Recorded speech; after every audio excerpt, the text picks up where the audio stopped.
Deməli, bir dənə psixoloq var, məşhur psixoloqdur. Və ona oxşar da insanlar var. Deyirlər ki, din deyə bir şey yoxdur. Qayıdıb deyirlər ki, iki dənə də söz bilirlər. Din deyə bir şey yoxdur və Məhəmməd Peyğəmbər 6 yaşlı qızla evlənib. Bildikləri bu da ki, ondan bundan qonşu deyəndən öyrəniblər. Yəni bunlar belə insanlardılar. İndi bu insanlara mən bir sual vermək istəyirəm.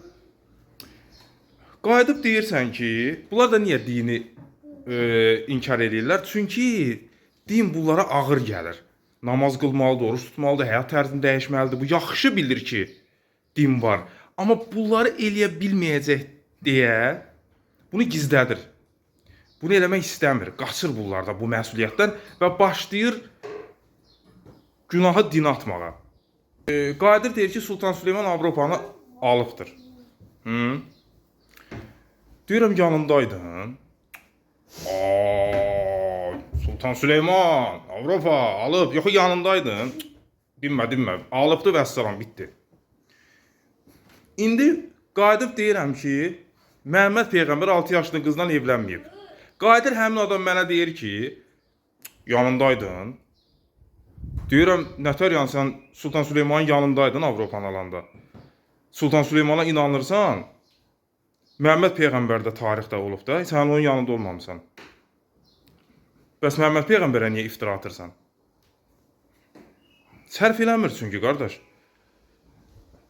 Görmədikləri adamlar bunun üçün belə müqəddəsdir. Çünki Sultan Süleyman Avropanı alıb deyəndə bunun həyat tərzi dəyişmir ki, alıb da, bitdi. Məhəmməd Peyğəmbər də görməyib. Amma Məhəmməd Peyğəmbərdən buna bir sitat gətirəndə ki, Məhəmməd Peyğəmbər deyir, namaz qıl, oruç tut, insanlara yaxşılıq elə. Bu buna ağır gəlir. Qayıdır ki, Məhəmməd Peyğəmbər 6 yaşlı qızla evlənib. Deyirəm, tarixdə sən o vaxtı yaşamısan? Yox, mən bilirəm. O vaxtı yaşamasam da Məhəmməd Peyğəmbər belə hərəkət eləyib. Bunlar zəif insandılar. Bunlar heç vaxt şəhid ola bilməzlər. Bunlar heç vaxt ailə qədri bilə bilməzlər. Bunlar qəhrəman ola bilməzlər.